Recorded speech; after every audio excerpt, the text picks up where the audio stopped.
How do you manage a colleague or a client who keeps on saying that they have not received your email or WhatsApp message or Viber message, or that it keeps on getting into their spam inbox? There are clients like this.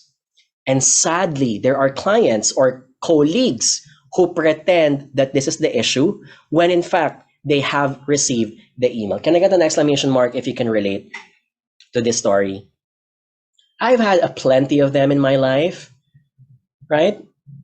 And sadly, there is no other way to find out. Well, there is. I will show you later. But so far in Outlook, one way to find out if someone has read your email is to ask for a read receipt. Can I get the letter R if you're familiar with that? The problem with read receipts, I have read the email, is that you need to have a consent. And if a person denies the consent, they will just ignore it. So you will not have an idea if the person really read that email. What do you do for these types of colleagues? Well, here are a few considerations. If it's an email, I would say something like, "Hi, Paul, just so that I am not automatically placed in your spam inbox, could you please add me in your Gmail or Outlook contact list so that my email is not recognized as spam?" Because that is the best trick to do that. Meanwhile, I am sending you a screenshot of my email here on Viber for easy access today. So when someone's denying that they cannot receive the email, I automatically, in the same hour, I send them the screenshot of the email on SMS, on Viber or WhatsApp. This way, you don't have any excuse that you did not receive that email.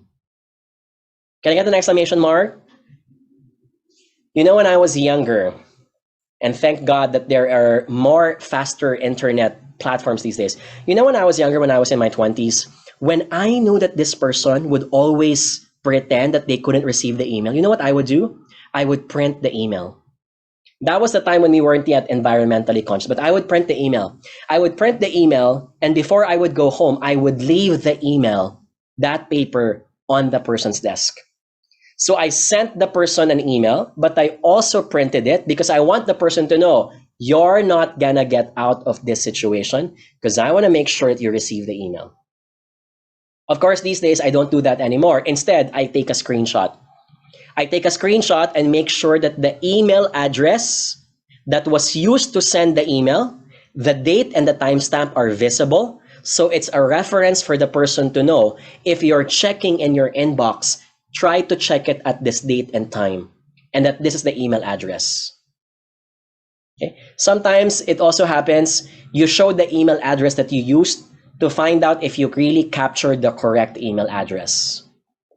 If that conversation was on SMS or instant messenger, and the person keeps on saying, I didn't receive anything, say something like, "Hi, Jean, let me give you a missed call now and tell me if you're getting it." This way, you have full assurance that you got the mobile number correctly. This will help me check if we both have the same number. Okay, does that work? Can I get another exclamation mark? That works always, all the time. Whenever I threaten, I'm going to use the word threaten, quote and unquote, I threaten the person to give them a missed call, they start realizing I have no way out of this. I will be caught if I'm lying that I couldn't receive their SMS or their Viber. Okay? Because on instant messengers, guys, there is a way to deactivate the read receipt, right? The scene zone, the double check mark, there's a way to deactivate that.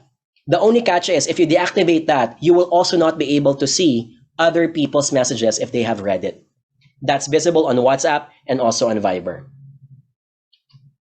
Okay. Question also, and I think you should all be aware of this by now. When someone blocks you on Viber or WhatsApp, what is the best way to find that out? What is the number one clue?